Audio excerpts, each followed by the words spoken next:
तं येन श्रीगुरुवे नमः। श्रीचैतन्यमनोभीष्टं स्थापितं येन भूतले स्वयं रूप कदा मह्यं ददाति स्वपदान्तिकं वन्दे श्रीयुतपदकमलं श्रीगुरून् वैष्णवांश्च श्रीरूपं साग्रजातां सहगण रघुनाथां वितं तं सजीवं साद्वैतं सार्वधूतं परिजनासहितं कृष्णचैतन्यदेवं श्रीराधा कृष्णपदान् सहगण ललिता श्रीविशाखान्वितांश्च नमो विष्णुपदाय कृष्णपृष्ठाय भूतले श्रीमते भक्तिवेदांत स्वामिनिति नामिने नमस्ते सरस्वते देवे गौरवाणी प्रचारिणे निर्विशेष शून्यवादी पाश्चात्य देश तारिणे हे कृष्णा करुणा सिंधु दीनबंधु जगतपते गोपेश गोपिका कांत राधा कांत नमस्तुते तप्त कांचन गौरांगी राधे वृंदावनेश्वरी वृषभानुसुते देवी प्रणमामि हरिप्रिये वाञ्छाकल्पतरुभ्यश्च कृपा सिन्धुभ्य एव च पतितानं पावनेभ्यो वैष्णवेभ्यो नमो नमः।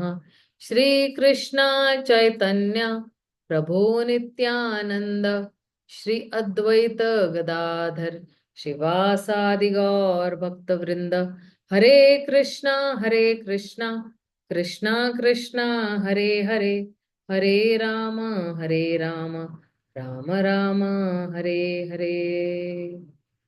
हरे कृष्णा, आप सभी का स्वागत है आज के सत्र में। तो कल हम लोग ने जो है चर्चा किया था वैदिक साधना भक्ति के बारे में। और हम लोग ने जो है चार प्रकार के सुकृनितों को भी देख लिया था, आर्थो अर्थार्थी जिज्ञासु। उनमें जो है उदाहरण भी देख लिए थे हम लोगों ने। और फिर जो है अ, यहाँ पे हम लोग ने एक्चुअली विराम दिया था कि किस तरह जो है भक्ति जो है किस तरह से। और मैंने कनिष्ठ और मध्यम और उत्तम अधिकारियों के बारे में वर्णन किया था क्या कल?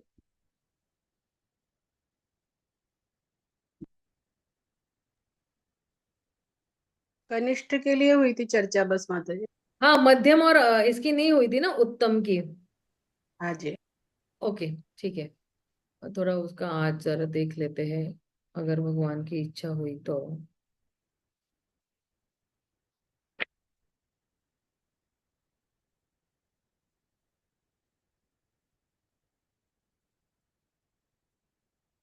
ओके, वैदिक साधन भक्ति को ग्रहण करने के लिए क्या पात्रता है? तो हम लोग ने देखा कृष्ण सेवा के लिए आकर्षण होना यही पात्रता है। यदि किसी व्यक्ति में ज्ञान या वैराग्य के अभाव है तो किंतु उसके पास कृष्ण सेवा के लिए थोड़ा भी आकर्षण है तो वह साधन भक्ति प्रारंभ करने के लिए योग्य है। कृष्ण सेवा के प्रति आकर्षण के सौभाग्य को किस प्रकार प्राप्त किया जा सकता है? तो भक्तों के संग द्वारा ही हम लोग ने देखा प्राप्त किया जा सकता है। थोड़ा रिकैप दे रही हूँ इसको। प्रगति करने की योग्यता के विभिन्न चरण क्या है? व्यक्ति में कृष्ण भावना के प्रति जितना अधिक आकर्षण होगा उतना ही साधन भक्ति प्रारंभ और उसमें प्रगति करने की योग्यता अधिक होगी। वैदिक साधन भक्ति वैदिक साधन में कृष्ण सेवा के प्रति आकर्षण कैसे उत्पन्न होता है? शास्त्रों और गुरु की प्रेरणा से होता है। शास्त्रों का ज्ञान और श्रद्धा जितनी अधिक होगी उसका आकर्षण उतना ही अधिक होगा और प्रगति करने के लिए वह उतना ही अधिक योग्य होगा। तो देखिए, शास्त्र का ज्ञान और शास्त्रों में ही श्रद्धा जितनी अधिक होगी, शास्त्रों और गुरु की प्रेरणा से शास्त्रों का ज्ञान और श्रद्धा होना बहुत जरूरी है। उन्हीं शास्त्रों में जो भी ज्ञान हम ले रहे हैं ना, तो उस ज्ञान में हमें श्रद्धा होना बहुत जरूरी है। तो वैदिक साधन भक्ति जो है, हम लोग ने देखा कि भक्तिमय सेवा के प्रगति करने के हेतु योग्यता। तो जैसे श्रद्धा के भी स्तर है, तो कल हम लोग ने जो है कनिष्ठ अधिकारी का हम लोग ने देख लिया था कि उसका जो श्रद्धा जो है वो क्या है, दुर्बल, और जो है वो है सरलता से प्रभावित हो जाने वाली है। और जो है कनिष्ठ अधिकारी का जो ज्ञान है वो दुर्बल है और विरोधी मतों से तर्क करने में असक्षम है। मतलब क्या कि अगर कोई तर्क वितर्क करेगा तो वो विरोधी पक्ष को हरा नहीं पाएगा, वो जो है डिबेट नहीं कर पाएगा, वो प्रतिस्पर्धा नहीं कर पाएगा। अगर शास्त्रों के आधार पर कोई जैसे मान लो कि दो लोग हैं, उसमें से एक कनिष्ठ है और उसके सामने वाली पार्टी थोड़ी जरा और बेटर है, तो ये कनिष्ठ है ना, वो ये स्थापित नहीं कर पाएगा कि क्यों कृष्ण ही परम भगवान पुरुषोत्तम है। लेकिन अगर हम मध्यम मध्यम श्रेणी में आते हैं, मध्यम अधिकारी के लेवल पर आते हैं, तो ये जो है इसका जो है आ, ये शास्त्रों में पूर्णता से उसका जो है आश्वस्त है, मतलब कन्विंस्ड है कि और उसको शास्त्र भी बहुत अच्छी तरह से आते भी है। वो बिल्कुल लेफ्ट राइट सेंटर जो है वो अच्छी तरह से कोट कर पाएगा। और जितने भी सवाल पूछे जाएंगे उसको, उस व्यक्ति के उत्तर उसको जो कोई भी उसको पूछ रहा है, तो उस व्यक्ति को भी अपने प्रश्नों के उत्तर का समाधान मिल पाएगा। ये मध्यम स्तर पर है, यानी हर एक के प्रश्न का उत्तर बिल्कुल अच्छी तरह से वो दे पाएगा, राइट। जो कोई भी उसको पूछ रहा है तो उसको कोई बिल्कुल, और फिर जो है आ, हालांकि अगर कोई तर्क वितर्क कर रहा है, बिल्कुल बोलते ना कि आह्वान दे रहा है, चैलेंज कर रहा है, तो फिर जो है वो आर्ग्यू नहीं करेगा, वो कहेगा तुम जीते मैं हारे, और चला जाएगा, वो अपना वक्त बर्बाद नहीं करेगा। तो फिर जो है ये जो मध्यम अधिकारी जो है, ये सेकंड क्लास डिवोटी जो है, ये अच्छा ज्ञान है किंतु विरोधी मतों से सदा परास्त करने में असक्षम है। अगर कोई विरोधी पक्ष है तो वो क्या करेंगे कि वो जो है परास्त नहीं कर पाएगा, कन्विंस्ड है लेकिन वो परास्त नहीं कर पाएगा। हालांकि दूसरे जो लोग कनिष्ठ है उनको परास्त कर पाएगा, लेकिन जो उनके ऊपर है उनको परास्त नहीं कर पाएगा। ये क्योंकि अभी भी जो है आ, आ, उसके पास डीप नॉलेज नहीं है शास्त्रों का, ठीक है ना। अब जो है, लेकिन उसके पास डीप नॉलेज नहीं है, लेकिन जो है उसके पास जो है निष्ठा है, शास्त्रों के लिए निष्ठा है, कृष्ण भक्ति के लिए निष्ठा है, इसलिए वो मध्यम अधिकारी है। अब उत्तम अधिकारी कौन है? उत्तम अधिकारी जो है वो बिल्कुल दृढ़ श्रद्धा है, उसके पास शास्त्रों का भी जो है बहुत गहरा ज्ञान है, उसके पास लॉजिक भी है, और कोई भी विरोधी मत को आश्वस्त करने वाला गहरा ज्ञान भी है उसके पास, बिल्कुल डीप नॉलेज। ये बिल्कुल परमहंस के लेवल पर है ये व्यक्ति, ठीक है। तो उत्तम अधिकारी कौन है? एक पूर्णतया परिपक्व दृढ़ व्यक्ति जो भक्ति में है, वो है उत्तम अधिकारी। एक होता है ना कच्चा आम और पक्का आम, है ना। तो बिल्कुल उसकी जो दृढ़ता है वो बिल्कुल परिपक्व है, उसको कोई हिला नहीं सकता है उनकी श्रद्धा को। और उसके पास जो है शास्त्रों में दृढ़ श्रद्धा भी है और निष्ठा भी है, और जो है शास्त्रों के जितने भी निष्कर्ष है वो बिल्कुल सटीकता से जो है वो प्रस्तुत कर सकते हैं। लेकिन अगर कोई फालतू तर्क वितर्क कर रहा है, मतलब कोई मनोधारणा तर्क वितर्क कर रहा है, तो उसको इसमें इंटरेस्ट नहीं है।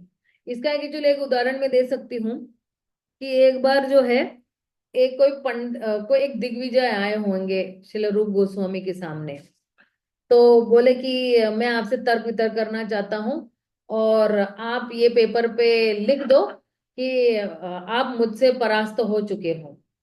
तो रूप गोस्वामी प्रभु को है ना लगा कि अरे मुझे इससे ना भिड़ने की क्या जरूरत है, मैं अपना वक्त क्यों बर्बाद करूं इस व्यक्ति के साथ भिड़ने में। तो उन्होंने ना वो प्रमाण पत्र दे दिया कि ठीक है मैं आपसे हार गया। बिल्कुल 2 मिनट में ही बोल दिया कि मैं आपसे हार गया, चलो। क्योंकि रूप गोस्वामी प्रभु ने मतलब श्री रूप गोस्वामी ने कहा कि मेरे पास बेहतर चीजें हैं करने के लिए rather than debating with this people. तो उन्होंने दे दिया। अब एक्चुअली ये बात है ना जीव गोस्वामी को पता चली। तो जीव गोस्वामी जाके तर्क करने लगे उस व्यक्ति के साथ और जीत भी गए।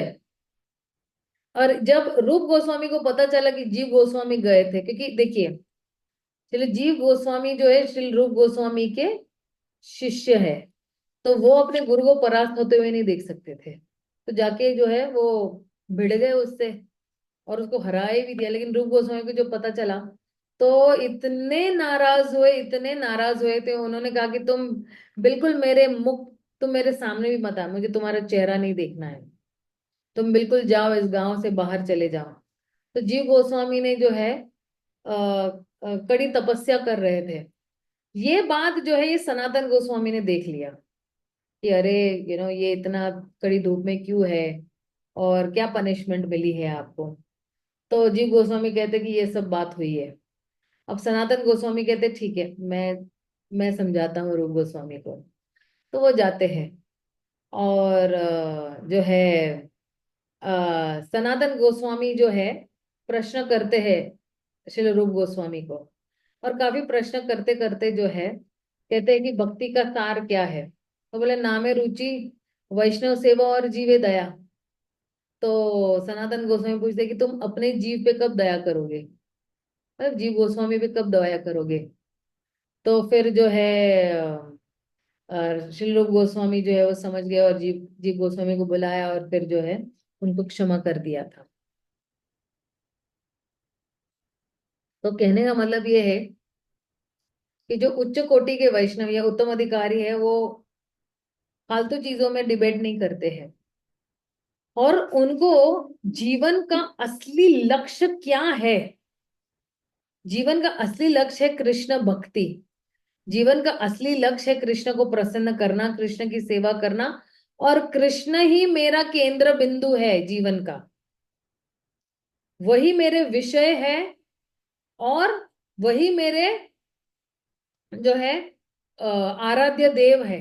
और उन्हीं को मुझे प्रेम करना है, ये जो है उत्तम अधिकारी बहुत अच्छी तरह से जानते हैं। और ये जो उत्तम अधिकारी है उन्होंने अपने गुरु को बहुत अच्छी तरह से उनका आदेशों का पालन किया हुआ है। और जो नियम है, जितने भी रूल्स एंड रेगुलेशंस है वो अच्छी तरह से पालन किया है। उन्हीं के अनुगत्य में रहकर अच्छी ट्रेनिंग ली हुई है, ये उत्तम अधिकारी है। ठीक है, तो यहाँ पे जो है ये तीन जो है अधिकारी है जो उसको अभी उत्तम अधिकारी को बोल सकते फर्स्ट क्लास भक्त है, मध्यम को कह सकते सेकंड क्लास, और थर्ड क्लास जो डिवोटी है वो है कनिष्ठ। लेकिन थर्ड क्लास उस सेंस में नहीं, क्योंकि यही कनिष्ठ अधिकारी जो है जो थर्ड क्लास है, ये धीरे धीरे जो है वो सेकंड क्लास तक पहुंचता है अगर अच्छी तरह से उसने अपने गुरु के निर्देशों का पालन किया, आदेशों का पालन किया है, सारे नीति नियम पर। तो ये मध्यम अधिकारी से भी उत्तम अधिकारी बन सकता है। कोई भी उत्तम अधिकारी के लेवल पे आ सकता है धीरे धीरे, लेकिन प्रारंभिक अवस्थाओं में ये उनके क्या है, ये गुण है उनके। ठीक है, तो आइए जरा अगले स्लाइड पे जाते हैं। हम्म। तो कह रहे हैं,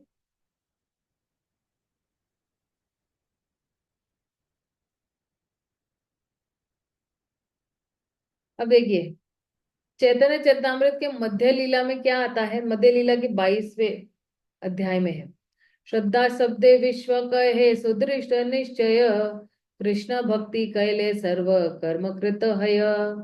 श्रद्धा के द्वारा विश्वास कहा जाता है दृढ़ संकल्प।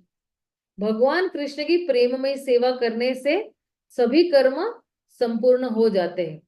कृष्ण की दिव्य प्रेम भक्ति करने पर मनुष्य स्वतः सारे गौण कर्म संपन्न कर लेता है, ऐसा सुदृढ़ निश्चय श्रद्धा कहलाता है। ऐसी श्रद्धा भक्तिमय सेवा को संपन्न करने के लिए अनुकूल सिद्धि है। तो यहाँ पे श्रद्धा का अर्थ है पूर्ण विश्वास कि जीवन का लक्ष्य भगवान कृष्ण को प्रसन्न करना है और अन्य सभी इच्छाओं का त्याग कर देना है। मुझे भुक्ति चाहिए, मुझे मुक्ति चाहिए, मुझे भगवान में लीन हो जाना है, मुझे बंगला, गाड़ी, मुझे इंद्र का पद चाहिए, मुझे वैकुंठ में जाना है, मुझे ये करना है, मुझे वो करना है, ये सब इच्छाएं बिल्कुल साइड। दो ही चीज है, मुझे कृष्ण को प्रसन्न करना है और बाकी सारी इच्छाओं को त्याग देना है। अब कृष्ण को प्रसन्न करने के लिए जो कुछ भी कार्य होगा मैं वही कार्य करूंगा या करूंगी। ठीक है। अब हम लोग ने अभी तीन प्रकार के भक्त देख लिए। सनातन गोस्वामी को उपदेश देते समय चैतन्य महाप्रभु ने श्रद्धा के आधार पर भक्तिमय सेवा की तीन विभाजन किए हैं। श्रद्धावान जन होय भक्ति अधिकारी, उत्तम मध्यम कनिष्ठ श्रद्धा अनुसारी। श्रद्धावान भक्त सचमुच ही भगवान की प्रेममयी सेवा के लिए सुपात्र है। भक्त की श्रद्धा के अनुसार ही उसकी गणना सर्वोच्च भक्त, मध्यम भक्त या कनिष्ठ भक्त के रूप में की जाती है। किसके आधार पर ये हो रहा है? श्रद्धा के आधार पर ये हो रहा है। ईश्वरी कमला माता जी, अब क्या कहना चाहते थे? हरे कृष्ण माता जी, स्क्रीन नहीं चल रही। ओ अच्छा, ठीक है, एक सेकेंड ना। अब स्क्रीन चल रही है? हाँ जी माता जी, हाँ जी, वो ना एरो तो चल रहा था लेकिन आगे नहीं बढ़ रही स्क्रीन। ओके, ठीक है। तो ये है जो है, श्रद्धा के आधार पर ही उनकी गणना सर्वोच्च भक्त, मतलब उनकी गणना मीन्स क्या, उनकी गिनती या तो सर्वोच्च भक्त में होगी, या तो कनिष्ठ भक्त में होगी, या मध्यम भक्त में होगी। चैतन्य चैतामृत की मध्य लीला में कहा गया है। ओके। तो कनिष्ठ मतलब कौन? हरिनाम दीक्षित है, भजन करने में प्रयत्नशील है। मध्यम मतलब कौन? ब्राह्मण दीक्षित है, पूरी तरह से सेवा में संलग्न है। उत्तम कौन? कृष्ण भावना में प्रगत है, अन्यों की निंदा करने में रुचि नहीं रखते हैं, हृदय पूर्णतः शुद्ध होता है। कृष्ण भावना में प्रगत मतलब क्या? प्रगति निरंतर करते ही जा रहे हैं, रोज रोज अपने ही रिकॉर्ड तोड़ते जा रहे हैं। निंदा रुचि में कोई ध्यान नहीं है। जो व्यक्ति को निंदा रुचि में कोई दिलचस्प नहीं है, तो वो देखिए, आप देखना, मेरे गुरु महाराज है ना, अगर कोई निंदा करने जाता था ना, तो महाराज को अच्छा नहीं लगता था। बोले आप कृपया उनकी निंदा मेरे सामने मत कीजिएगा। तुरंत ही बोल देते कि नहीं नहीं, निंदा मत करो, निंदा मत करो। तुरंत ही बोलते थे, क्योंकि वो समझते थे कि मैं किसी की निंदा सुनूंगा तो मैं भी जो है, हालांकि नहीं होगा उनका, लेकिन वो भी जो है वैष्णव निंदा से जो है वो बहुत डरते थे। इवन प्रभुपाद भी, कोई भी भक्त आके अगर प्रभुपाद को किसी दूसरे भक्त की निंदा करेगा, प्रभुपाद को बिल्कुल नहीं अच्छा लगता था। उनको कंप्लेन चीजें नहीं अच्छी दिखती थी उनको। अब कनिष्ठ अधिकारी, एक प्राकृत भक्त अथवा भौतिकवादी भक्त जानबूझकर शास्त्र अध्ययन नहीं करता।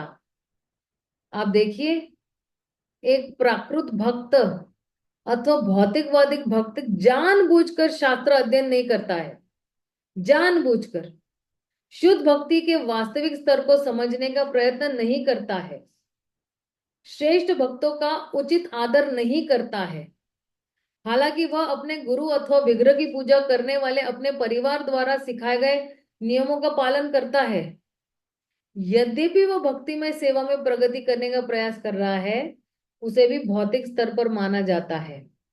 ऐसा व्यक्ति भक्त प्राय कनिष्ठ होता है। तो आ, ये भक्तिमय सेवा में प्रगति करने का प्रयास कर रहा है, लेकिन फिर भी ये भौतिक स्तर पर ही है, क्योंकि जो शास्त्र का अध्ययन नहीं करता है, वो जो है शुद्ध भक्ति के स्तर पर पहुंचने का प्रयत्न ही नहीं कर रहा है, और वरिष्ठ वैष्णव को आदर नहीं दे रहा है। तो ये व्यक्ति कौन है? ये कनिष्ठ ही है, थर्ड क्लास डिवोटी जिसको कहते हैं। भौतिक निपुणता को भक्ति में प्रगति मानने की गलती करता है। ये कनिष्ठ अधिकारी के लक्षण क्या है? लक्षण में तो आपको कैसे पता चलेगा कि अच्छा, हमें जाके ना जज नहीं करने, अच्छा ये कनिष्ठ है, ये मध्यम है, ये उत्तम है। हमें ये सब बोलते हैं ना, विभाजन करने की जरूरत नहीं है अपने मन में, ये डिवीजन करने की जरूरत नहीं है। हमें जो है सबको हरे कृष्णा हरि बोल आदर सम्मान देना है, लेकिन कितनी दूरी बना के रखना है ये भी मैं अभी बताऊंगी।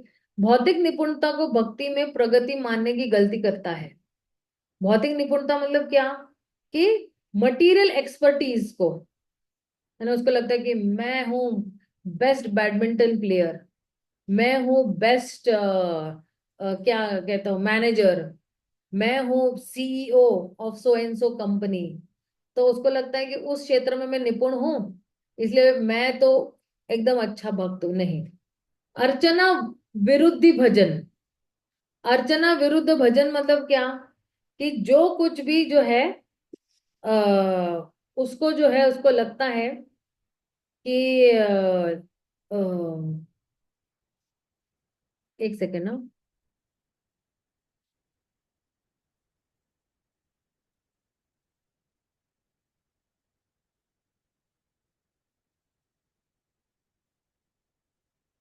जो कुछ भी सिखाया गया है उसके विरुद्ध ही भजन करना, मतलब उसका पालन करना।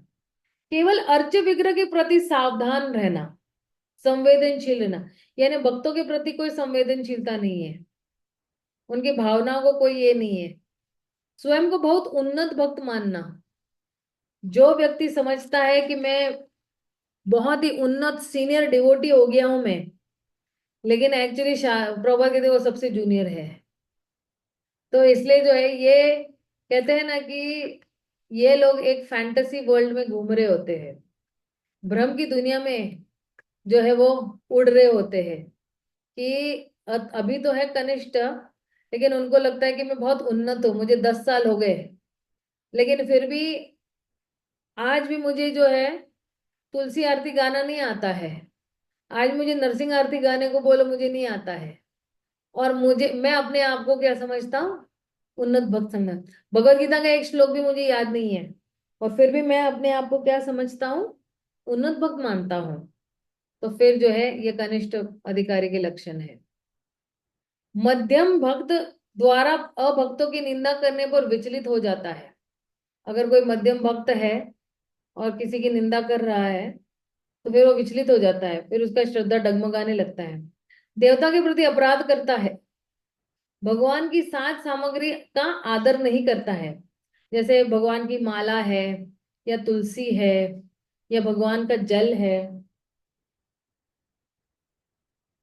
उसको आदर नहीं करता है। यह कनिष्ठ। विशेषतया कनिष्ठ अधिकारी अपनी भौतिकवादी योग्यताओं को भगवान की सेवा में लगाने के लिए उत्सुक रहता है, और वह गलती से इसे ही उच्च भक्ति का संकेत मानता है। किंतु भगवान तथा भगवान के मिशन का प्रचार कर रहे भक्तों की सेवा करते हुए कनिष्ठ अधिकारी भी अपनी अनुभूति में अग्रसर होता है, और अपने सारे कार्यों को अधिक प्रगत वैष्णव की सहायता करने में समर्पित करने लगता है।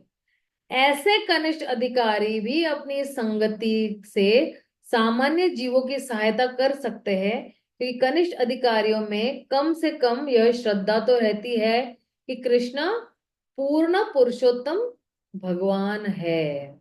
इनको ले सकते हैं आप प्रीचिंग में, ठीक है ना। किंतु भगवान तथा भगवान के मिशन का प्रचार कर रहे भक्तों की सेवा करते हुए कनिष्ठ अधिकारी भी अपनी अनुभूति में अग्रसर होता है, और अपने सारे कार्यों को अधिक प्रगत वैष्णव की सहायता करने में समर्पित करने लगता है। अगर कोई अधिक क्या कहते हैं प्रगत वैष्णव है, जिसने अधिक प्रगति की हुई है उससे, तो अगर करता है तो धीरे धीरे जो है वो भी बन जाता है। अभी यहाँ पे देखिए नारद मुनि है, और कौन है यहाँ पे? प्रहलाद महाराज है या ध्रुव महाराज? ये ध्रुव महाराज है। ठीक है, तो ध्रुव महाराज को आशीर्वाद दे रहे हैं। कनिष्ठ अधिकारी। अभक्तों की निंदा होने पर कनिष्ठ अधिकारी क्रोधित या विचलित होता है। यदि मध्यम अधिकारी भगवान के अभक्तों की आलोचना करता है तो कनिष्ठ अधिकारी विचलित हो जाता है। दया या करुणा के नाम पर कनिष्ठ अधिकारी ऐसे भौतिकवादी व्यक्तियों के अभ अभक्तिपूर्ण कार्यों को स्वीकार करता है, क्योंकि कनिष्ठ अधिकारी भक्ति के सर्वोच्च लोक से तथा कृष्ण भावनामृत के असीम दिव्य आनंद से अनजान रहता है। अतएव वह भक्ति को जीवन के धार्मिक पक्ष के रूप में देखता है, किंतु यह सोचता है कि जीवन में अनेक भोग तथा उचित अभक्तिपूर्ण पहलू है। यदि ऐसे भौतिकवादी भक्त अर्चा विग्रह की पूजा के नियमों का पालन करता है तो वह क्रमश ऊंचे स्तर को प्राप्त कर होगा और भगवान का शुद्ध भक्त बन जाएगा। मैंने बताया पहले भी कि धीरे धीरे वो क्रम में आगे बढ़ सकता है। उसे अपराध करने से बचना होगा, अन्यथा प्रगति में बाधाएं आएगी। निंदा, अपराध, ये सारी चीजें हैं वो भक्ति में बाधाएं लाएगी।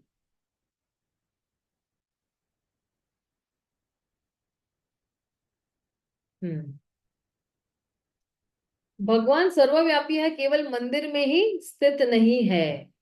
श्री माधवाचार्य की टीका है कि भक्ति की निम्नतम अवस्था में प्राप्त व्यक्ति मंदिर में अर्च विग्रह की श्रद्धा पूर्वक पूजा करता है, किंतु वह यह नहीं जानता कि भगवान सचमुच सर्वव्यापी है। यही मनोवृत्ति पाश्चात्य देशों में देखी जा सकती है, जहाँ लोग अपने घरों में तथा बाजारों में सभी तरह से पाप करते हैं, किंतु पवित्र बनकर गिरजाघर जाते हैं और कृपा के लिए भगवान से प्रार्थना करते हैं। वास्तव में भगवान हमारे घर में है, भगवान बाजार में है, भगवान हमारे कार्यालय में है, जंगल में है, सर्वत्र है। अतएव भक्ति योग द्वारा भगवान के चरण कमलों की सर्वत्र पूजा करनी चाहिए। हर जगह हम भगवान की पूजा कर सकते हैं, राइट। कनिष्ठ भक्त देवताओं के प्रति अपराध करते हैं। भगवत भक्त को भगवत गीता में वर्णित देव पूजा की विरुद्ध आदेशों को देवताओं का अपमान करने की छूट नहीं मानना चाहिए, क्योंकि देवता प्रामाणिक वैष्णव होते हैं। श्री माधवाचार्य कहते हैं कि तद्भक्तानाम उपेक्षा कुर्य विष्णावपि द्वेषम। जो लोग भगवत भक्त की उपेक्षा करते हैं या उनके प्रति उदासी बरते हैं, उन्हें भगवान विष्णु के चरण कमलों का अपराधी मानना चाहिए। इस तरह जो देवताओं का आदर करते हैं वे भक्ति से वंचित हो जाएंगे और जन्म मृत्यु की चक्कर रूप में संसार में पुनः पुनः चक्कर लगाते रहेंगे, रहने पर व्यर्थ हो जाएंगे। किसकी पूजा करती? जो देवता का अनादर करते हैं वे भक्ति से वंचित हो जाएंगे। पूज्या देवास्तः सदा, देवताओं का सदैव आदर करना चाहिए क्योंकि वे भगवान के भक्त होते हैं। यदि कोई व्यक्ति देवताओं से ईर्ष्या करता है तो समझिए कि वह भगवान से भी ईर्ष्या करता है, क्योंकि ये देवी देवता जो है किसने अपॉइंट किया हुआ है? भगवान कृष्ण ने उनको अपॉइंट किया है। कनिष्ठ भक्त भी जो है साज सज्जा सामग्री को नहीं समझ सकते। श्री भक्ति सिद्धांत ठाकुर के अनुसार कनिष्ठ अधिकारी द्वारा भगवान के भक्त परिचर तथा साज सज्जा को न समझ पाना सूचित करता है कि वह अभी भी इंद्र तृप्ति तथा परम के बारे में निर्विशेषवादी चिंतन में तल्लीन कर्मवादियों तथा मायावादियों के अनुमान जनित ज्ञान से प्रभावित है। ये पूर्णतया शरणागत नहीं है, ये कनिष्ठ भक्त। कनिष्ठ भक्त भगवान की साज सज्जा सामग्री को नहीं समझते। श्रील प्रभुपाद प्राय कहा करते थे कि निर्विशेषवादी ही कृष्ण का एकांत दर्शन चाहता है। हम तो कृष्ण को उनकी गौओं, उनके मित्र, उनके माता पिता, उनकी गोपियां, उनकी वंशी, उनके आभूषण, वनश्री इत्यादि के साथ साथ देखना चाहते हैं। वृंदावन की पृष्ठभूमि में कृष्ण भव्य लगते हैं। वृंदावन की भूमि में ही अनेक अनेक सुंदर संज्ञों से घिरे हुए अपने अकथनीय सौंदर्य प्रकट करते हैं। इस तरह भगवान की अद्वितीय कृपा उन शुद्ध भक्तों के कार्यों में प्रकट होती है जो सारे विश्व में निस्वार्थ भाव से यात्रा करते हुए बद्ध जीवों के सिरों पर कृष्ण के चरण कमलों की धूल का वितरण करते हैं। जो व्यक्ति भगवान के साज सज्जा परिचर तथा भक्तों में अरुचि रखता है उसे भगवान का अपूर्ण ज्ञान होता है। निश्चित ही यह सब जीवन के निर्विशेष तथा विषय वासनामय ज्ञान को दूषण से होता है। ओके, श्रील प्रभुपाद क्या कहते हैं अभी?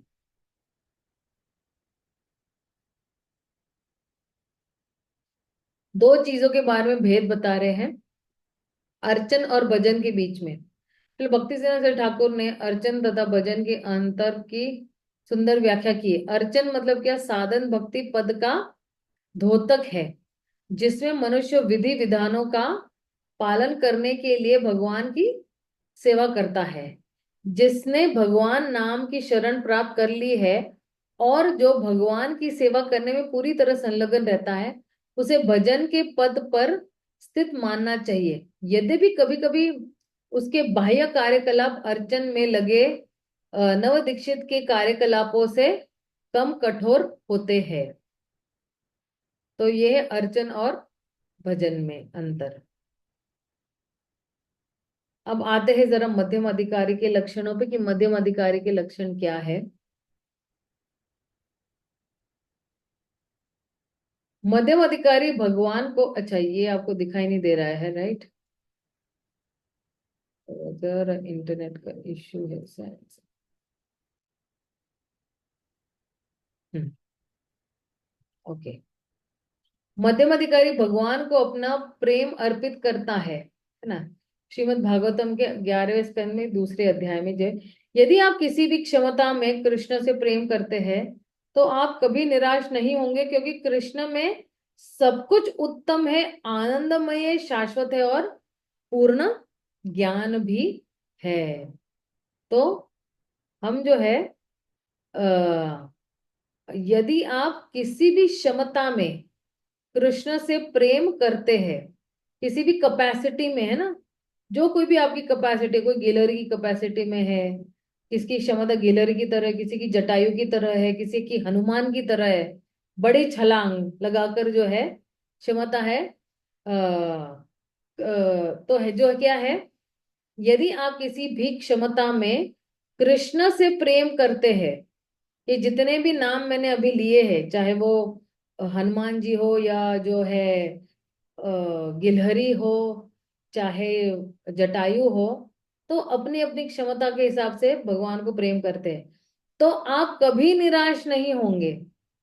तो मेरे पास कुछ क्षमता है, कैपेसिटी है, लेकिन अगर मैं उसको नहीं यूज करूंगी तो फिर मैं निराश रहूंगी। लेकिन जो कुछ भी कैपेसिटी है मेरा, वो सारी कैपेसिटी मैंने जो है या क्षमता वो कृष्ण प्रेम में डाल दी, तो फिर जो है हम जो है हमेशा आनंद में ही रहेंगे क्योंकि कृष्ण में सब कुछ क्या है? उत्तम है।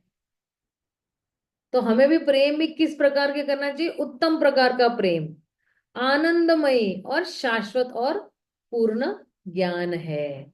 भगवान के पास सब कुछ उत्तम है, आनंदमयी है, शाश्वत यानी इटर्नल है, और उनके पास पूर्ण ज्ञान है। हमको ये नहीं समझना चाहिए कि भगवान के पास ज्ञान नहीं है। Okay, that way.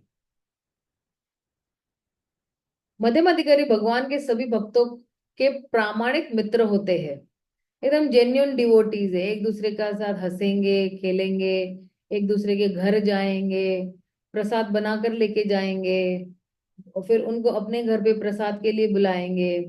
तो इस तरह से दोनों का रिलेशन बड़ा अच्छा रहता है। मध्यम अधिकारी मासूम और निंदा नहीं करने वाले अज्ञानों पर कृपा दिखाते, ये हम लोग ने देखा। मध्यम अधिकारी भगवान से द्वेष करने वाले लोगों से दूर रहते हैं, है ना? हम लोग जो है दूर रहते हैं, हम लोग उनके नजदीक नहीं आते हैं। अब द्वेषी लोगों से दूर रहते हैं लेकिन उन्हें बचाने के लिए विभिन्न उपायों पर चिंतन भी करते हैं। अगर हम दूर रह रहे हैं लेकिन दूर से भी हम किसी की हेल्प कर सकते हैं ना। मान लो किसी के घर में आग लगी हुई है, तो क्या हम उस आग के अंदर कूद पड़ेंगे? नहीं, बाहर से फायर ब्रिगेड को बुलाएंगे और उसकी हेल्प करेंगे। तो उसी तरह कह रहे हैं कि लोगों से दूर रहते लेकिन उन्हें बचाने के लिए भी अलग अलग उपायों को चिंतन कर रहे हैं। फायर ब्रिगेड बुलाएंगे, कहीं किसी को बोलेंगे चलो मटके से पानी डालेंगे। तो अगर कोई बिल्कुल भौतिक भौतिक जगत में बिल्कुल जो है अंदर घुस गया है भौतिकता में, तो फिर जो है वो योजना बताते कि चलो प्रसाद है, चलो हमारे घर प्रोग्राम है, चलो ये तुलसी है, चलो तुलसी में दल डालो। तो अलग अलग चिंतन कर रहे होते हैं उनको बचाने के लिए। श्री विश्वनाथ चक्री ठाकुर के अनुसार यदि कोई वैष्णव प्रचारक ऐसे व्यक्ति से आकस्मक मिलता है जो उसे ईर्ष्या करता है, तो उसे चाहिए कि वह ऐसे व्यक्ति से दूर रहे। किंतु वैष्णव प्रचारक ईर्ष्यालु व्यक्तियों को बचाने की विधियों पर चिंतन कर सकता है। ऐसा चिंतन सदाचार कहलाता है। सदाचार यानी अच्छा व्यवहार। श्री जीव गोस्वामी ने प्रहलाद महाराज को सदाचारी मनुष्य का उदाहरण कहा है कि उसके पिता जो हिरण्यकशिपु थे, इतना कुछ दुख दर्द दिया फिर भी जो है नरसिंह भगवान को लास्ट में क्या कह रहे हैं कि आप मेरे पिता को जो है क्षमा कर दीजिएगा और उनका उद्धार कीजिएगा। तो नरसिंह भगवान उस रिटर्न में क्या कह रहे हैं कि वो यही कह रहे हैं कि भाई तुम्हारे घर में इस आपके कुल में, जिस कुल में कोई एक भी भक्त पैदा होता है तो उसकी 7 पीढ़ी पीछे की और 7 पीढ़ी आगे की वो सारी जो है वो तर जाती है। तो श्रीमद् भागवत में प्रहलाद महाराज का निम्नलिखित वक्तव्य है कि नव द्विजों पर दुरत्यय वैतरण्य। यद्यपि वैष्णव प्रचारक समस्त जीवों के कल्याण के विषय में निरंतर चिंतन करते रहता है, किंतु वह उनकी संगति कभी नहीं करता जो भगवान कृष्ण के संदेश को ग्रहण करना नहीं चाहते। इस संबंध में श्री विश्वनाथ चक्र ठाकुर कहते हैं कि भरत महाराज, व्यास देव तथा सुखदेव गोस्वामी भी मन माने ढंग से कृपा प्रदर्शित नहीं करते हैं। तो देखिए कि भरत महाराज, व्यास देव और सुखदेव गोस्वामी भी मन माने ढंग से कृपा प्रदर्शित नहीं करते हैं। व्यास देव ऐसी नहीं कृपा देते हैं, या सुखदेव गोस्वामी ऐसी नहीं कृपा मन माने ढंग से नहीं देंगे, है ना। कुछ रूल्स एंड रेगुलेशन आगे कह रहे हैं। तो उत्तम अधिकारी, उत्तम अधिकारी कौन है? जिसकी क्या पात्रता है? जो तर्क तथा प्रामाणिक शास्त्रों को समझने में निपुण है, जिसका निश्चय दृढ़ होता है और तथा जिसकी अगाध श्रद्धा होती है, जो अंधी नहीं होती है, जो उत्तम भक्त माना जाता है। चैतन्य चरितामृत में है ये।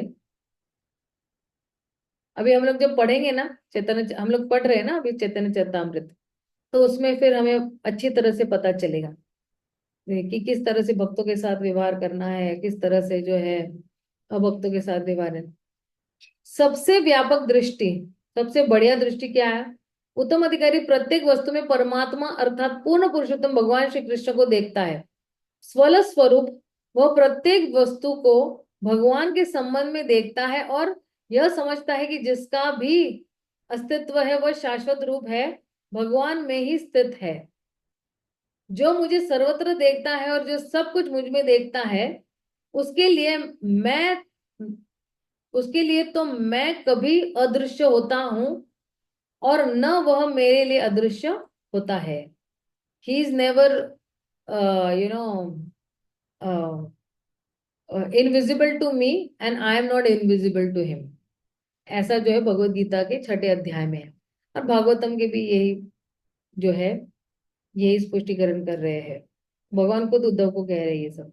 उत्तम कोटि का भक्त अपनी आध्यात्मिक दृष्टि की व्यापकता के लिए प्रशंसित होता है। उदाहरणतः जब महान असुर हिरण्यकशिपु ने अपने स्वरूप सिद्ध पुत्र प्रहलाद महाराज से भगवान का अता पता पूछा, तो महान भागवत अर्थात शुद्ध भक्त होने के नाते प्रहलाद ने सीधे यही उत्तर दिया कि भगवान सर्वत्र है। जब असुर पिता ने पूछा कि क्या वह भगवान महल के खंबे में है, तब प्रहलाद ने हाँ कहा। तो प्रामाणिक असुर होने के नाते हिरण्यकशिपु ने भगवान को मारने या कम से कम उनके अस्तित्व को झुठलाने के प्रयास में उस खंबे पर अपनी तलवार से प्रहार किया। तब भगवान के सबसे भयंकर रूप नरसिंह देव तुरंत प्रकट हुए और हिरण्यकशिपु के अवैध कार्यक्रम को सदा के लिए समाप्त कर दिया। इस तरह प्रहलाद महाराज को उत्तम अधिकारी भक्त माना जाता है, जो भगवान को कहीं से भी प्रकट कर सकते हैं। राइट।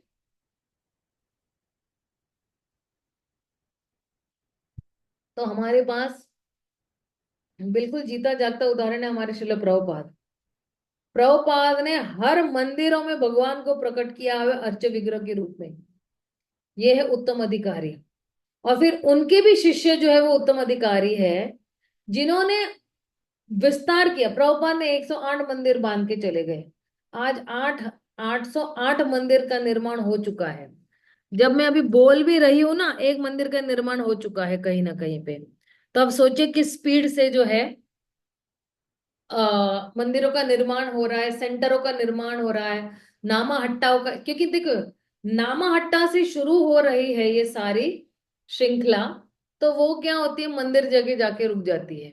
जैसे मान लो एक छोटे से एरिया में किसी ने अपने घर में जो है कुछ प्रोग्राम चालू किया, फिर और भक्त आए और भक्त आए, तो बोले कि भाई घर में जगह कम पड़ रही है, तो फिर कोई एक रेंटेड अपना एक बड़ा सा हॉल ले लिया, तो वो हॉल भी कम पड़ रहा है, फिर सारे भक्त मिलके ना थोड़ा थोड़ा थोड़ा थोड़ा पैसा जमा करते, जमीन खरीदते हैं, फिर मंदिर बांधते हैं, तो फिर एक मंदिर का निर्माण हो गया। तो इस तरह से जो है विस्तार इस तरह से होते रहता है। फिर आगे क्या कह रहे हैं।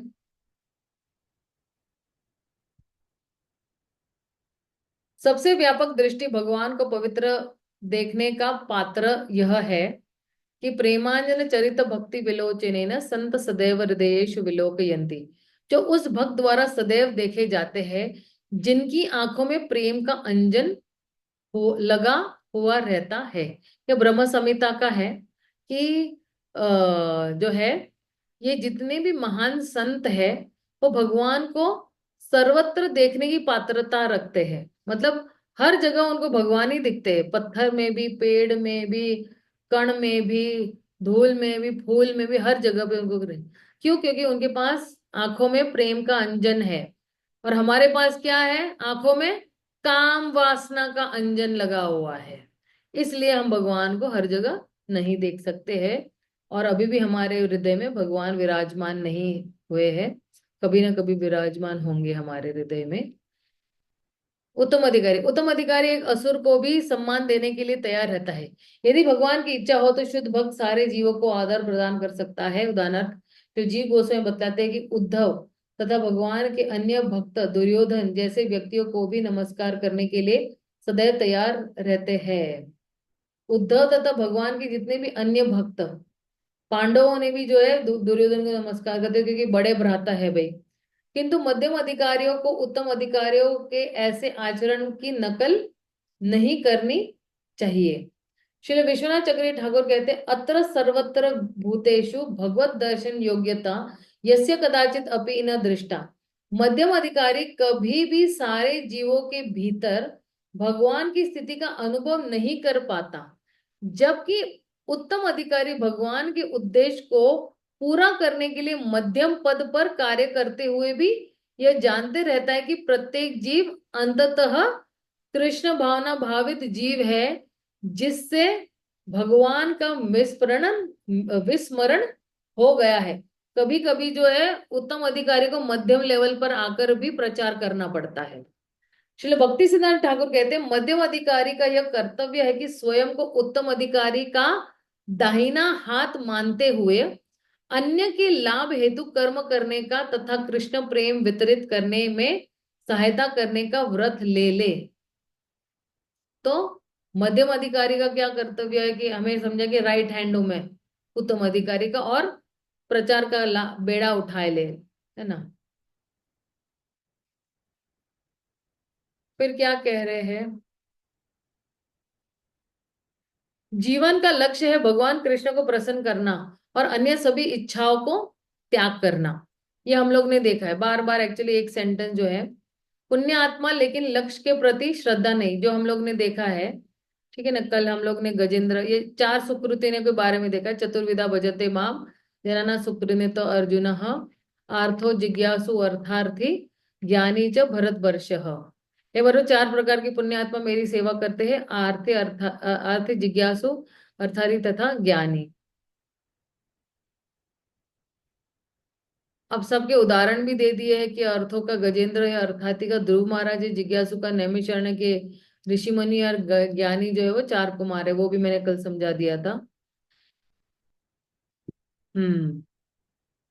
पीड़ित कृष्ण के पास पीड़ा से छुटकारा पाने के लिए आते हैं, जैसे गजेंद्र। ध्रुव महाराज धन की इच्छा रखने वाले व्यापार में सफलता पाने के लिए आते हैं, ध्रुव महाराज। जिज्ञासु जिज्ञासु आत्मा का ज्ञान सीखने के लिए आते हैं, नैमिषारण्य के ऋषि। ज्ञानी ज्ञानी पूर्ण पुरुषोत्तम भगवान के साक्षात्कार की इच्छा रखते हैं, वे भगवान के प्रति प्रेम जागृत करने का ज्ञान चाहते हैं। ओके। चार पुण्यात्मा में ज्ञानी सर्वश्रेष्ठ है। तेषां ज्ञाने नियुक्त एकं भक्ति विशेष्यते, प्रियो हि ज्ञानिनोऽर्थमः स च मम प्रियः। अगले श्लोक से संबंध, यद्यपि कृष्ण ने ज्ञानी को प्रिय बताया है, श्री कृष्ण भौतिक कामनाएं होने के बाद भी चारों प्रकार के पुण्यात्मा को प्रेम करते हैं। फिर भी इन सभी को क्या कर रहे हैं? प्रेम ही कर रहे हैं। फिर आगे क्या कह रहे हैं? निसंदेह ये सब उदार व्यक्ति है, किंतु जिसको मेरा ज्ञान प्राप्त है वो मेरे लिए अति प्रिय है। उदाहरण, सर्व एवैते ज्ञानी त्वामैव मे मतम अस्तित सह ही युक्तात्मा मामेवानुत्तमाः गतिम। अगले श्लोक के संबंध में कृष्ण ने बताया कि ज्ञानी भक्त दिव्य सेवा में तत्पर रहकर सर्वोच्च उद्देश्य कृष्ण को निश्चित रूप से प्राप्त करता है। परंतु ज्ञानी को शुद्ध भक्त बनने में कितना समय लगता है? एक ज्ञानी को कितना समय लगेगा कृष्ण भक्त बनने में?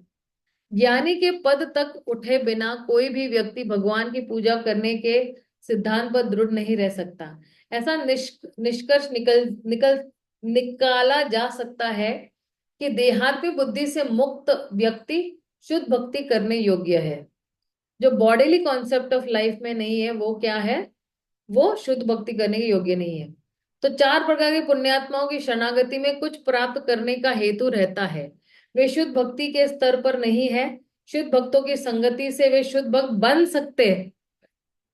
इन चार प्रकार के पुण्यात्माओं ज्ञानी को श्रेष्ठ माना जाता है, क्योंकि उसे यह साक्षात्कार होता है कि वह शरीर नहीं है और वह स्वार्थी हेतु से विरक्त होता है।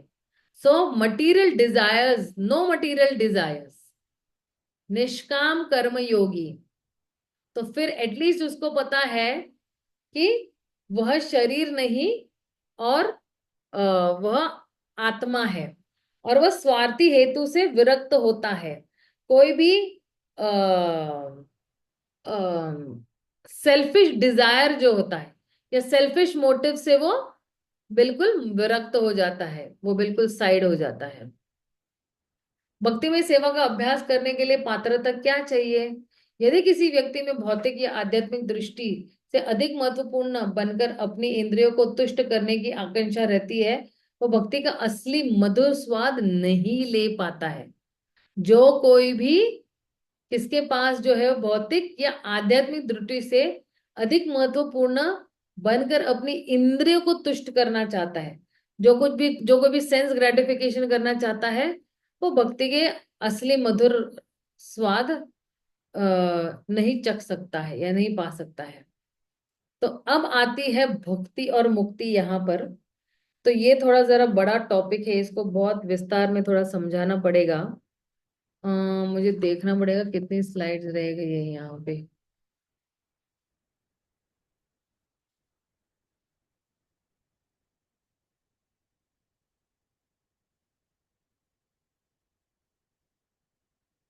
ओके, ये जरा एक दो स्लाइड खत्म कर लेते हैं हम लोग, और मुझे जरा भक्ति और मुक्ति के बारे में समझाना है। एक 5-7 मिनट ज्यादा ले लूंगी, बट हो जाएगा हमारा काम। हाँ, डोंट वरी। हम्म। फिर रूप गोस्वामी ने इन भुक्ति, भौतिकता तथा मुक्ति मोक्ष की आकांक्षाओं की तुलना पिशाचिनी के काले जादू से करते हैं, और ये दोनों ही कष्टप्रद है। भुक्ति और मुक्ति जो है पिशाचिनी की तरह बताया हुआ है ना, डायन की तरह जिसको बताया हुआ है, वैकुंठ से कृष्ण लोक तक। ओके। मुक्ति इन चार अवस्थाओं को प्राप्त हुए कुछ मुक्तात्मा कृष्ण के प्रति स्नेह भी उत्पन्न कर सकते हैं, और वे आध्यात्मिक आकांक्षा में गोलोक वृंदावन में भेजे जा सकते हैं। वैकुंठ से कृष्ण लोक। भगवान के विभिन्न प्रकार के भक्तों में से जो भक्त कृष्ण के मूल स्वरूप अर्थात वृंदावन बिहारी के प्रति आकृष्ट होता है वह अग्रगण्य अर्थात प्रथम श्रेणी का भक्त माना जाता है। ऐसा भक्त न तो वैकुंठ के ऐश्वर्य से न ही कृष्ण की राजधानी द्वारका के ऐश्वर्य से आकृष्ट होता है, मतलब वो अट्रैक्ट नहीं होता है। ठीक है। अब जो है मुझे जरा भुक्ति और मुक्ति पे फोकस करना है, लेकिन उसके लिए यहाँ पे ये रडार चाहिए मुझे। ये रडार थोड़ा मुझे फोकस रखेगा, वरना इधर उधर कोई भी एक्स्ट्रा इंफॉर्मेशन नहीं देनी है मुझे। तो देखिए, भुक ये जो भुक्ति और मुक्ति है ना, इनको पिशाचिनी की तरह कहा गया है। तो भुक्ति मुक्ति स्पृह यावत पिशाची रिधि वर्तते।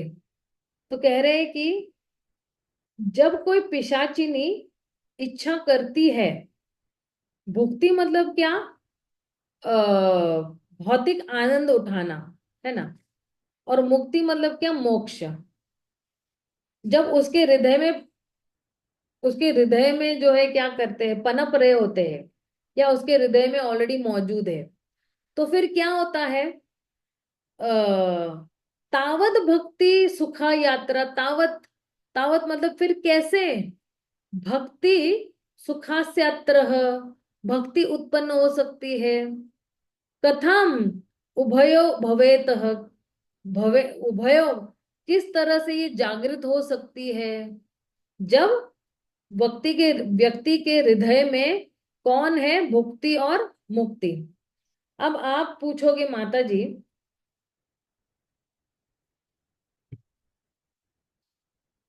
ये भुक्ति मुक्ति को पिशाचिनी क्यों कहते हैं। तो भुक्ति मतलब क्या, कि जिसको जो है भौतिक आनंद या भौतिक इंद्र तृप्ति जो है, ये एक पिशाचिनी की तरह है, क्योंकि ये क्या करती है, ये हमारी जो भक्ति के लिए इच्छा है ना, उसको ढक देती है भौतिक इच्छाओं से। फिर से रिपीट करती हूँ, भुक्ति यानी भौतिक इंद्र तृप्ति, ये एक पिशाचिनी की तरह है, क्योंकि ये जो है हमारी भक्ति के लिए जो कुछ भी इच्छाएं है, वो जो है भौतिक इच्छाओं से ढक देती है। तो फिर मुक्ति क्या है, मुक्ति यानी मोक्ष। तो मोक्ष यानी कि हर कोई बहुत ही कहते कहते ना कि लोग बड़े दुख में है, या लोग बड़े भौतिक अविचलितता के लिए एंजाइटी में है लोग, है ना। अब उनको क्या एंजाइटी है कि मुझे भगवान के साथ एक हो जाना है।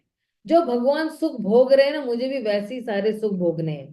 तो अब मेरे पास कोई चौरा चारा नहीं है, मुझे भगवान के साथ एक हो जाना है, लीन हो जाना है भगवान में ही। तो ये जो है, ये पिशाचिनी जो है, ये स्वार्थी पिशाचिनी है। ये क्या है, ये सिर्फ अपने बारे में सोच रही है, बाकी किसी के बारे में नहीं सोच रही। सिर्फ मुक्ति मतलब क्या, कि आप सिर्फ अपने बारे में सोच रहे हो, कि मुझे मैं मुझे ये करना है, मुझे वो करना है, मुझे ऐसे करना है, मुझे वैसे करना है, मुझे भगवान में लीन हो जाना है, मुझे भगवान के साथ एक हो जाना है। लेकिन एक हो जाने के बाद जो है, मुझे भगवान की सेवा नहीं करनी है। जब कोई भगवान में लीन हो जाता है, मतलब कि एक्चुअली भगवान के ब्रह्म ज्योति में प्रवेश कर रहा है, वो भगवान के अंदर बिल्कुल कभी प्रवेश नहीं कर सकता है। वो भगवान की ब्रह्म ज्योति में प्रवेश करता है, और प्राय जो है वो दुखी ही रहता है वहां पे ब्रह्म ज्योति में प्रवेश कर कर। तो इसलिए जो है उसको सिर्फ अपना स्वार्थ दिखता है, भगवान जाए भाड़ में, मुझे कोई लेना देना नहीं है। तो ये है मुक्ति, राइट।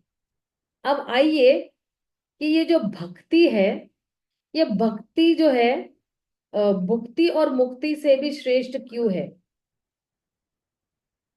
तो ये जितनी भी भौतिक इच्छाएं हैं इंद्र तृप्ति के लिए और मुक्ति के लिए भी, ये जो है एक साधक भक्त के लिए जो है वो सही स्तर नहीं है, या सही इच्छाएं नहीं है। क्योंकि आ, और ये जो भुक्ति और मुक्ति की कामनाएं है ना, ये उन्नत भक्त के हृदय में कभी नहीं पनपती है। क्यों नहीं कभी पनपती है? क्योंकि अगर कोई भक्त जो है वो मुक्त हो भी जाता है इस संसार से, भक्ति के भक्ति की शक्ति से या उसके पावर से, लेकिन मुक्ति जो है इस व्यक्ति का लक्ष्य है ही नहीं। व्यक्ति का लक्ष्य कौन है? भगवान है, भगवान की सेवा करना है। तो जब तक कोई भौतिक इच्छाएं या मुक्ति की कामना करता है, तो वो व्यक्ति जो है शुद्ध भक्ति के दायरे के अंदर कदम नहीं रख सकता है।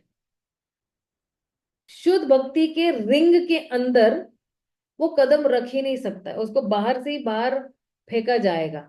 जैसे मान लो कि ये यहाँ पे एक बॉर्डर लाइन है, ये बॉर्डर लाइन पे जैसे ही पहुंचेगा वो फेंका जाएगा। शुद्ध भक्ति के बॉर्डर लाइन पे जैसे ही पहुंचेगा वो फेंका जाएगा। जितनी बार उसके हृदय में भुक्ति मुक्ति की आकांक्षाएं है, उसको अंदर प्रवेश मिलेगा ही नहीं।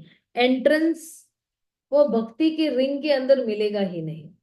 तो इसलिए जो है भक्त जो है वो कभी भी मुक्ति की आकांक्षा नहीं करते हैं, क्योंकि उनके मन और इनकी इंद्रियां जो है वो पूर्णतया भक्ति के अंगों के माध्यम से या भक्ति के अंगों के द्वारा जो है पूर्ण तरह वशीभूत हो गई है। जैसे श्रवणम कीर्तनम विष्णु स्मरणम, और फिर जो है आ,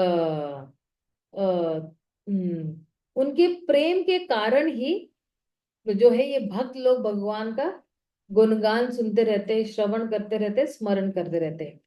इसलिए जो है चैतन्य महाप्रभु जो है वो क्या कह रहे हैं कि ऐनंद तनुज किंकरम पतितां मां विषमे भवाम बुधो कृपया तव पाद पंकज सिद धूलि सदृशिं विचिंतयम्।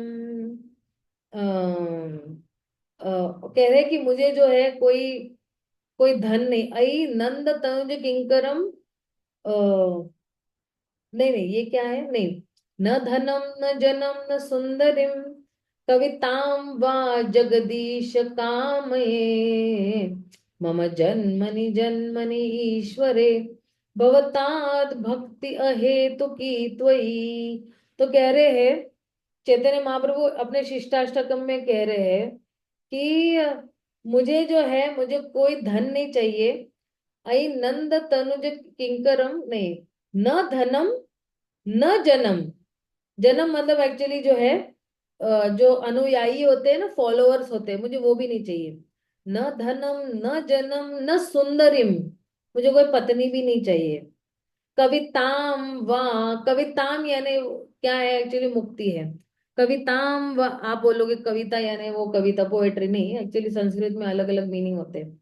कविताम वा जगदीश कामये, मेरी क्या कामना है?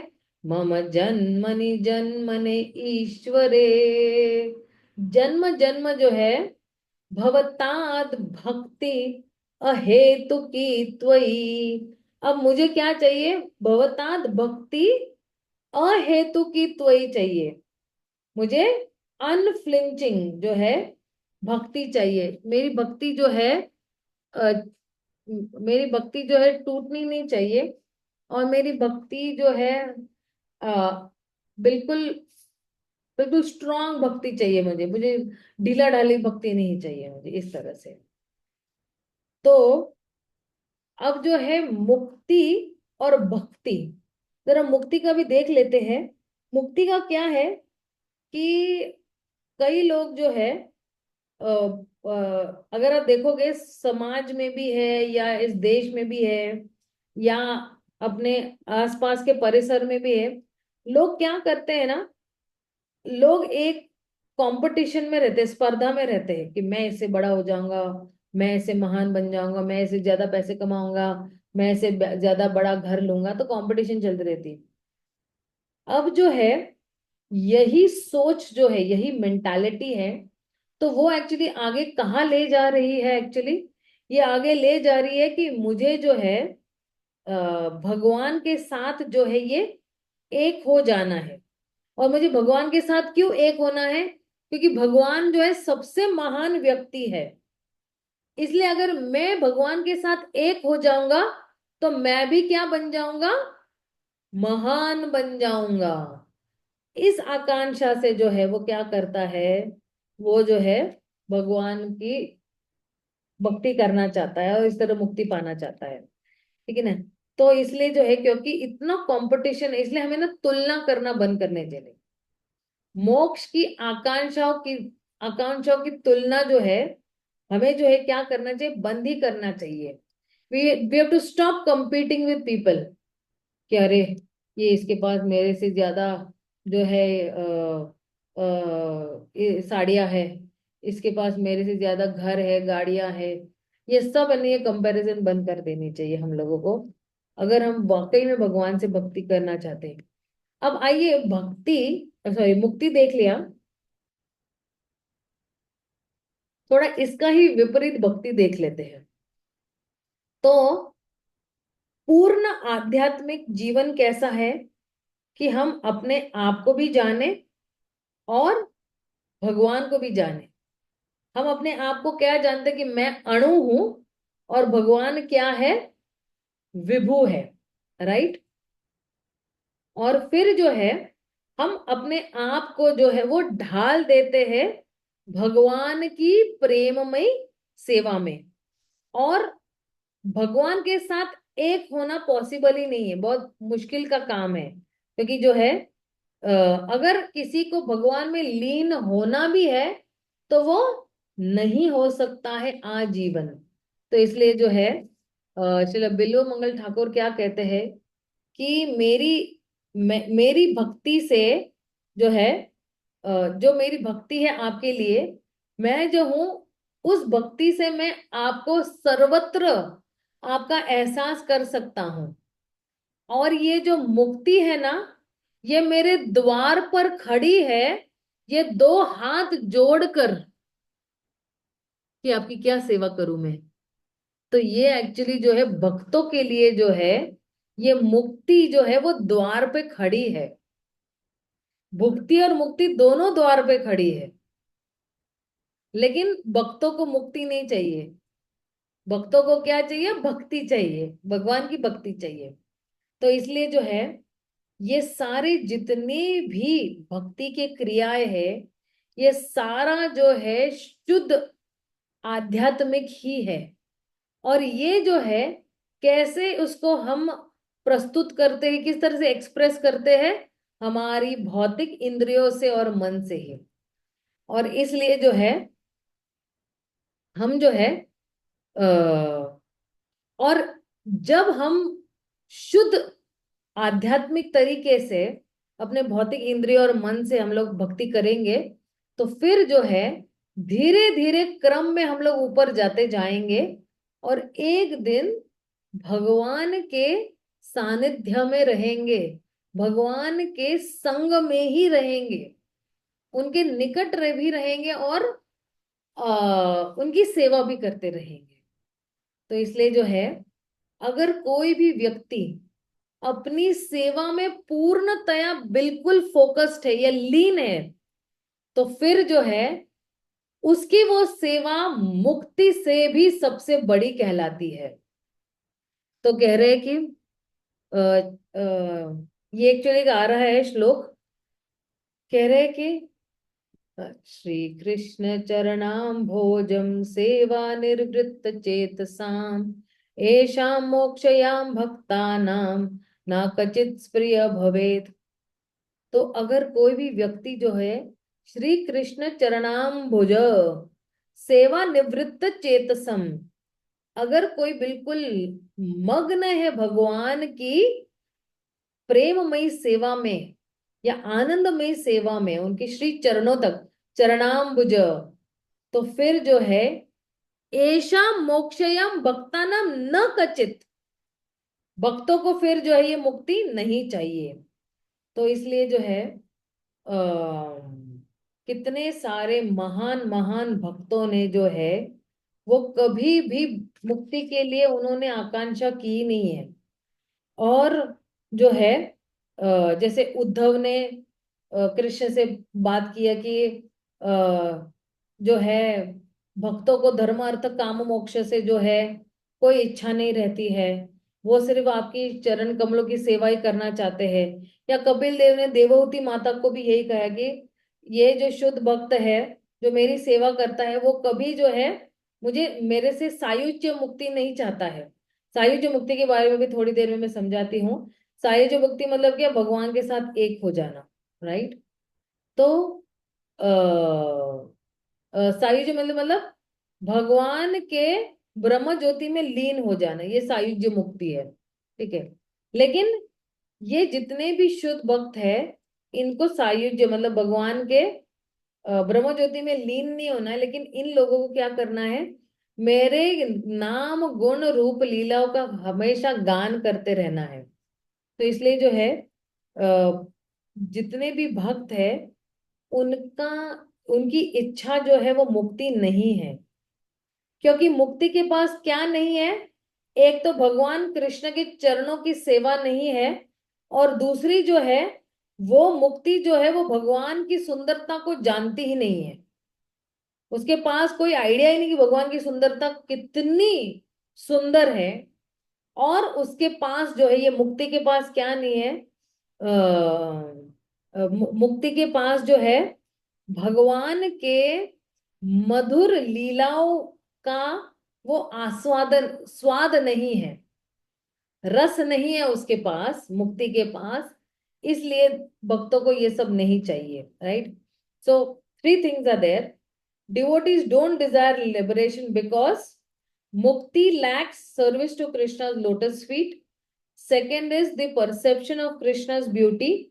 And third is the taste of Krishna's sweet pastimes. ये जो है ये मुक्ति के पास नहीं है, ये तीन चीजें मुक्ति में नहीं है।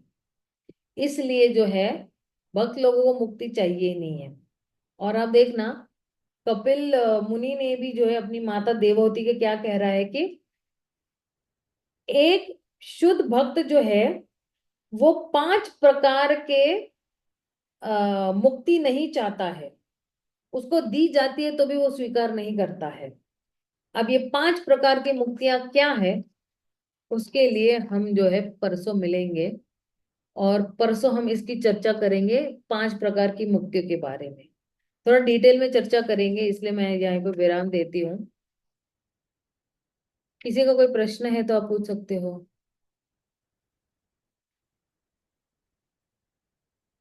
माता जी, वो आपने अभी जो श्लोक बोला और ये भी बताए 3 पॉइंट्स, ये स्क्रीन चेंज नहीं हुआ, यही दिखा रहा था।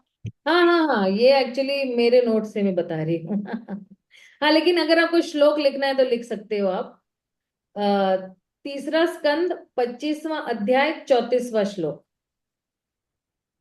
3.25.34। और तीसरा स्कंद 4था अध्याय 15वां श्लोक, उद्धव ने जब कृष्ण के साथ वार्तालाप किया। ओके। हम्म। और ये अभी जो 5 प्रकार की मुक्तियां है ना, तो ये कौन से श्लोक में आता है, तीसरा स्कंद 29वां अध्याय और 13वां श्लोक। ये अभी इसकी चर्चा हम बुधवार को करेंगे, क्योंकि कल मैं मंगलवार को मैं नहीं लेती हूँ भक्ति रसामृत सिंधु, वो मैं लेती हूँ अ, बुधवार को। तो सोमवार, बुधवार, शनिवार, शुक्रवार, शनिवार, रविवार और सोमवार और बुधवार। मंगलवार को मेरी सेवा होती है तो मैं नहीं लेती हूँ। और एक थर्सडे को मेरे ख्याल से हमारे ग्रुप में कई लोग कुछ और क्लास कर रहे हैं, इसलिए मैंने फिर थर्सडे को भी नहीं रखा है। बाकी सारे दिन है, 5 दिन कम से कम हमारी है क्लासेस, ठीक है। तो हरे कृष्ण माता हाँ माता जी, पूछिए प्रश्न। जी। माता जी, जो क्वेश्चन आंसर जो हमें दिया गया करने के लिए, तो उसमें आंसर थोड़ा सा इस बुक्स में से ही देखना पड़ेगा ना, कुछ समझ में नहीं आ रहा कैसे उसको लिखना है। यही है, देखो आपको तो हिंट भी दे दिया है उसमें कि कहाँ कहाँ पे होंगे, कौन से अध्याय में होंगे, दिया है ना मेरे ख्याल से हिंट उसमें। नहीं, नहीं दिया हुआ माता, गीता में दिया हुआ था, इसमें नहीं दिया हुआ। है, इसमें दिया नहीं है। गीता में मिला था। एक सेकेंड, एक second, let me just check. Download.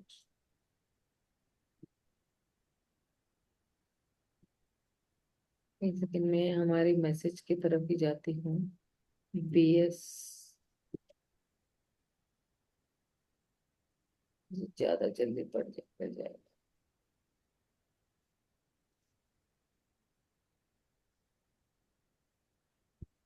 ये मैंने वो PDF भेजा नहीं है क्या? ये भेजा था मैंने। आपने एक पूरी बुक्स भेजी थी माता जी, जिसमें गीता का भी था, भक्ति रसमृत सिंधु भी है, सब कुछ है। अच्छा अच्छा अच्छा, सॉरी, मैंने बीच में नहीं ये रिकॉर्डिंग्स भेजी ना, उसमें वो PDF फाइल लुप्त तो हो गया, गायब ही हो गया।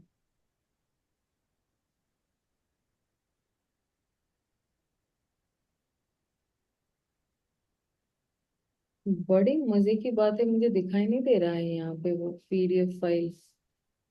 हरे कृष्णा माता जी वो आपने PDF भेजा नहीं, आपने सिर्फ वो क्लासेस भेजी थी रिकॉर्डिंग करी हुई। ओ इज इट है? This is so bad, why did I don't do this?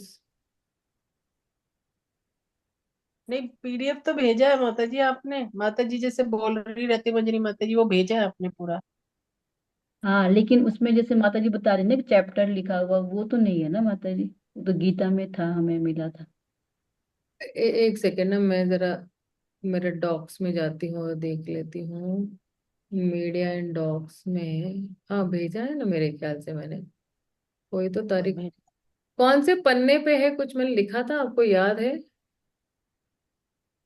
ये याद नहीं है माता जी। माता जी 76 है। हाँ 76, मुझे भी यही लग रहा था। Open with preview, let's check. तो ना ये भी जरा चर्चा करना महत्वपूर्ण है। ये भगवत गीता है, और ये 65 एंड 68, ये आ गया भक्ति रसामृत सिंधु। हाँ लिखा है ना यहाँ पे अध्याय 1 और 2। क्या बात कर रहे हो आप? ये लिखा हुआ देखिए, माता। प्रस्तावना से 5 प्रश्न है। सॉरी, एक सेकेंड, शेयर कर रही हूँ मैं आपको, sorry sorry sorry sorry sorry, एक सेकंड आप। बिल्कुल स्पष्ट उन्होंने दिया है कि ये देखो, प्रस्तावना से 5 है, परिचय से 5 प्रश्न है, फिर अध्याय 1 से 5 प्रश्न है, अध्याय 2 से, 3 से, 4 से, है ना? आपने देखा नहीं क्या ये? जी माता जी, अभी अभी स्पष्ट सॉरी हुआ। माता जी। भक्तों के संग में ही सारी कंफ्यूजन क्लियर हो जाता है। ये हमारा अरे यही मेरा भी यही साक्षात्कार है कि अगर मैं बाहर कहीं कंफ्यूज होती है और फिर भक्तों के संग में आती हूँ, तो मेरा सारा कंफ्यूजन भक्तों के संग में दूर हो जाता है। ठीक है ना? अरे बोल, हाँ। माता जी के पूछने से हमें भी क्लियर हुआ माता जी। माता जी ये सारे क्वेश्चन एक ही बारी में आएंगे क्या, अलग अलग आएगा पहले भगवत गीता की तरह? नहीं, ये एक ही बारी में आने वाले हैं सारे। 54 क्वेश्चन इतने है, सारे? ये एक ही बारी में आएंगे। अरे बोल। लेकिन है ना, आपको पता है मजे की बात क्या है इन क्वेश्चंस के बारे में? ये सारे एक एक दो दो लाइन के ही है। अच्छा ठीक है? अच्छा अच्छा, फिर ठीक राग हुआ। शब्द का अर्थ क्या है, एक लाइन का हाँ। आंसर है ये। हम्म। दया भाग की परिभाषा दीजिए, परिभाषा एक एक अच्छा। लाइन का ही रहता है। सेवा अपराध व नाम अपराध की परिभाषित कीजिए। आध्यात्मिक हम्म। प्रगति के लिए क्या महत्वपूर्ण है ना? ये सारा हम लोग ने, हम्म। अगर आप रिकॉर्डिंग भी देख लोगे ना, तो ये सारा अभी जैसे रिकॉर्डिंग में ही आपको वो सारे स्क्रीन पे है जो है, वो सारे आंसर्स मिलते जाएंगे आपको, है ना? अनुशील शब्द का अर्थ बताइए। अभी हम लोग ने रिकॉर्डिंग में, अगर आप जाके देखोगे ना, अनुशील, अनुशीलन पे, तो बरोबर उसकी व्याख्या दी हुई है ना? ज्ञान और कर्मादि शब्द किसकी ओर संकेत करता है, तो वहां पे भी आपको तुरंत पता चल जाएगा, रिकॉर्डिंग में जाके अगर देख लेते हो तो। ओके। जी माता जी, थैंक यू माता जी। ठीक है जी, धन्यवाद माता जी। हरे कृष्णा, धन्यवाद, प्रणाम माता जी। प्रणाम, धन्यवाद, प्रणाम। श्रील प्रभुपाद की जय, श्रील रूप गोस्वामी की जय, श्रील भक्ति रसामृत सिंधु की जय। हरे कृष्णा, हरि बोल।